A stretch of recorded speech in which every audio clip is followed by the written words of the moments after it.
Hello दोस्तों, आप सभी का इजी वे में एक बार फिर से बहुत बहुत स्वागत है। और आज की इस वीडियो में हम देखने वाले हैं दोस्तों यहाँ पे इंसर्ट सिलेक्ट मूव। यहाँ पे टेक्स्ट को इंसर्ट कैसे करना है वर्ड में वो पहले देखेंगे, उसके बाद सिलेक्ट कैसे करते हैं फिर मूव। दोस्तों कुछ भी लिखने के लिए आपको जहाँ पे ये कर्सर होगा वहीं पे टेक्स्ट लिखाना शुरू हो जाता है। चलिए कि मान लीजिए ये वाला कर्सर यहाँ है, ठीक है। अगर ये कर्सर यहाँ हो तो यहाँ लिखाएगा, कर्सर यहाँ हो तो यहाँ लिखाएगा, कर्सर यहाँ हो तो यहाँ लिखाएगा। तो यानी कहने का मतलब मेरा जहाँ भी कर्सर होगा ये टेक्स्ट वहीं पे लिखाने वाला है। आप देख सकते हैं इसका टेक्स्ट को इंसर्ट करने का यही तरीका है। उसके बाद अगला जो ऑप्शन होता है वो टेक्स्ट को सिलेक्ट करने का। दोस्तों यहाँ पे सिलेक्ट करना बहुत इंपॉर्टेंट चीज होता है वर्ड में। सबसे पहले देखिए, अब यहाँ पे मैंने एक इजी वे लिखा है। इसको सिलेक्ट करने के तरीके के बारे में आप समझ लीजिए। सबसे पहला तरीका जो है वो आप माउस को ऐसे करके रगड़ के इस तरह से इसको ड्रैग एंड ड्रॉप बोलते हैं, ड्रैग बोलते हैं। ऐसे क्लिक करके ऐसे खींच दीजिए, ये हो गया सिलेक्ट, यानी वर्ड यहाँ पे सिलेक्ट हो गया। अगला तरीका है शिफ्ट के साथ, शिफ्ट ऐसे करके दबाइए, कंट्रोल दबाइए और लेफ्ट वाला एरो इस तरह से दबाइएगा तो ये भी टेक्स्ट इस तरह से सिलेक्ट हो जाएगा। या एक तरीका है कि अगर इस लाइन को पूरा सिलेक्ट करना है, इसमें जो भी लिखा हुआ है, तो आप देखिए ये एरो का मुंह इस तरफ हो गया ना, इस तरफ हो गया। ये जहां ऐसे क्लिक कीजिएगा ये वाला पूरा एरिया ये वाला सिलेक्ट हो जाएगा। अगर यहाँ और भी आगे कुछ लिखा होता है वो भी सिलेक्ट हो जाता है। तो इस तरह से आप अपने टेक्स्ट को सिलेक्ट कर सकते हैं। तो कुछ भी चीज इस पे करने के लिए आपको टेक्स्ट को सिलेक्ट करना जरूरी है। तो इस तरह से आप टेक्स्ट को सिलेक्ट करेंगे। इसके बाद है अगला ऑप्शन है वो मूविंग टेक्स्ट। मूविंग टेक्स्ट का मतलब ये हुआ कि इस टेक्स्ट को यहाँ लिखना था, इसको मूव करने के लिए दोस्तों बहुत सारा ऑप्शन है यहाँ पे कीबोर्ड में। पहला तो ऑप्शन है स्पेस बार से ऐसे करके दबाइएगा तो ये चला गया, ठीक है। और अगर हमको चाहिए नहीं एक इंडेंट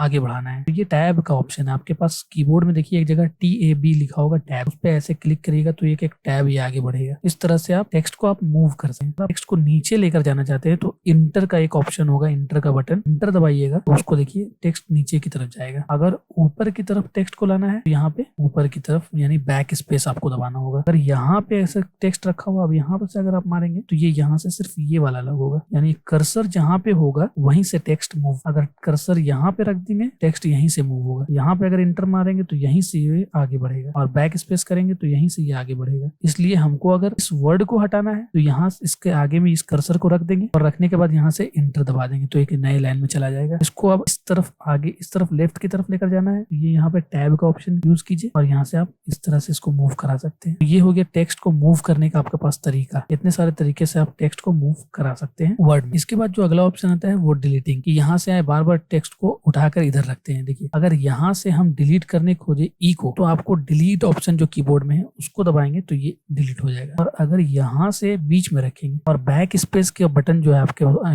आपके कीबोर्ड में देखिए एक जगह लिखा होगा बैक स्पेस या एक एरो, बैक एरो बना हुआ होगा, उससे अगर इस तरफ अगर उसको दबाएंगे तो ये देखिए इस तरफ उसको डिलीट कर रहा है। और अगर कीबोर्ड से डिलीट का ऑप्शन, डिलीट का कीबोर्ड डलाएंगे तो ये इस तरफ से डिलीट करेगा। तो ये डिलीट का इस तरह से आपको डिलीट करने आना चाहिए। दोस्तों अभी जो मैंने वर्ड में सीखा है वो चार चीज के बारे में सीखा है, इंसर्ट, सिलेक्ट, मूव और डिलीट। टेक्स्ट को इस तरह से कैसे करते हैं। अगला जो ऑप्शन जो हमको समझने के लिए बहुत आसान किया हूँ मैं अपने तरीके से, ताकि आपको आसानी से समझा सके, जिससे कि मैं इसको अपने ऊपर वाले जो रिबन है इसको मैंने डिवाइड किया है। हालांकि ये डिवाइड माइक्रोसॉफ्ट ने किया है लेकिन आपको समझाने के लिए मैं अलग अलग एक एक ये को समझाना। देखिए इसके अंदर क्लिपबोर्ड है ना, क्लिपबोर्ड के अंदर ये सारा कुछ है। फॉन्ट है ना, फॉन्ट के अंदर ये सारा कुछ है। पैराग्राफ है तो पैराग्राफ के अंदर ये सारी चीजें हैं और ये स्टाइल है। सबसे पहले नंबर पे आता है क्लिपबोर्ड। दोस्तों हम सबसे पहले देखेंगे क्लिपबोर्ड के बारे में ही जानेंगे। तो यहाँ पे हमको क्या करना है, क्लिपबोर्ड में क्या क्या ऑप्शन है पहले देखिए। कट है, कॉपी है, फॉर्मेट है और यहाँ ऑप्शन पेस्ट का अलग अलग तरीका का अंदर में पेस्ट स्पेशल भी है, ठीक है। तो सबसे पहले हम देखेंगे कि कट और कॉपी हाईलाइट क्यों नहीं। चलिए देखते हैं क्यों नहीं है। तो सबसे पहले इसको करने के लिए आपको यहाँ पे कुछ टेक्स्ट इंटर कर लेना है, ठीक है। और मैंने जिस तरह से बताया है सिलेक्ट करने का, ऐसे आपको रगड़ के या फिर आप कंट्रोल यहाँ शिफ्ट और कंट्रोल और लेफ्ट एरो दबा के भी आप यहाँ से सिलेक्ट कर सकते हैं, जिस तरह से आपको आसानी लग रहा है। या फिर आप यहाँ पे डायरेक्ट क्लिक करके ऐसे सिलेक्ट कर लेंगे। लेकिन कुछ भी करने के लिए इस पे आपको सिलेक्ट करना होगा। उसके बाद दोस्तों आपको क्या करना है, देखिए ये वाला ऑप्शन हाईलाइट हो गया। अगर आप इस पे सिलेक्ट नहीं किए रहेंगे तो ये हाईलाइट नहीं होगा। जैसे ही सिलेक्ट करते हैं तो ये हाईलाइट हो जाता है। पहला जो ऑप्शन यहाँ पे दिख रहा है वो कट, यानी यहाँ से कट कर दो, इसको हटा दो, डिलीट कर दो। यहाँ से कहाँ लेके जाना है, इसको ऐसे करके इसको कर्सर को आप जहाँ लेकर जाएंगे, मैंने जिस तरह से मूवमेंट का तरीका आपको बताया है वहां से मूव करके जहाँ पेस्ट करना है उसको यहाँ पे पेस्ट कर दो। तो समझ गए, पेस्ट और कट, यानी कट पेस्ट किस तरह से किया जाएगा अभी हम लोग ये चीज समझे हैं। फिर अगर हमको और एक जगह पेस्ट करना है फिर एक बार पेस्ट कर दीजिए, और एक जगह पेस्ट करना है और एक बार पेस्ट कर दीजिए। जहाँ पे ये कर्सर होगा वहां पे ये पेस्ट हो जाएगा। यहाँ पे कर्सर अगर रखेंगे तो ये यहाँ पे पेस्ट हो जाएगा। तो इस तरह से ये कट पेस्ट काम करता है वर्ड के। अब यहाँ पे एक ऑप्शन यहाँ पे कट पेस्ट था और अब जो ऑप्शन है यहाँ पे मेरे पास कॉपी पेस्ट का। तो अगर हम इसको कॉपी कर ले यहाँ, मतलब ये टेक्स्ट को यहाँ पे छोड़ दो और इसको यही वाला को एक यहाँ पे भी पेस्ट कर दो, उसके लिए क्या करना है, कॉपी पेस्ट। ठीक है, अगर बीच में यहाँ पे रखना चाहते हैं तो कर्सर को यहाँ बीच में रखिए और यहाँ पेस्ट मार दीजिए। इस तरह से आपका बीच में टेक्स्ट आ जाएगा। देखिए ये कॉपी पेस्ट का जो ऑप्शन था ये यहाँ पे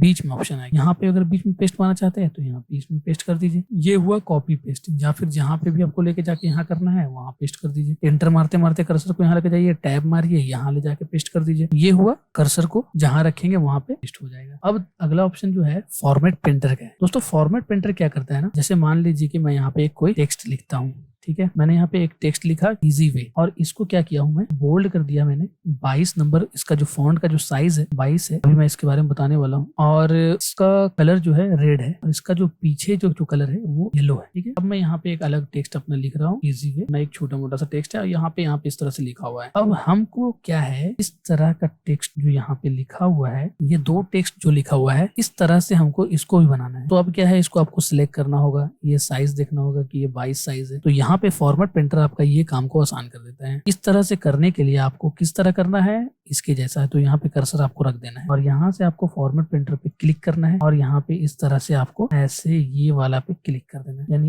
इस वाले को इसके जैसा बन गया। फिर आपको बनाना है, फिर एक और बनाना है, फिर लीजिए, फिर इस तरह से इसको बना दीजिए। ये इस तरह से इसको फॉर्मेट प्रिंटर का यूज होता है, देख सकते हैं। इस तरह से आप चाहे तो जितना भी आपके पास स्लिप है या फिर जितना भी टेक्स्ट कुछ लिखा होगा सारे को आप इस तरह से फॉर्मेटिंग कर सकते हैं। ये होता है फॉर्मेट प्रिंटर। तो दोस्तों नेक्स्ट वीडियो में हम देखने वाले हैं कि कैसे आप इस फॉन्ट वाले ऑप्शन का यूज करके अपने टेक्स्ट को अलग अलग स्टाइल का बनाते हैं। तो ये फॉर्म क्लिप बोर्ड का भी मैंने देखा है। इसके बाद 2 नंबर पे ये वाला आएगा, इसी तरह से 3 नंबर पे ये आएगा, 4 नंबर पे ये आएगा। ये दोनों को एक ही साथ कवर कर लेंगे। दोस्तों आप इस वीडियो के सीरीज को देखना ना भूलें। चलिए मिलते हैं एक और वीडियो के साथ, तब तक के लिए रखिए अपना ख्याल। गुड बाय, जय हिंद।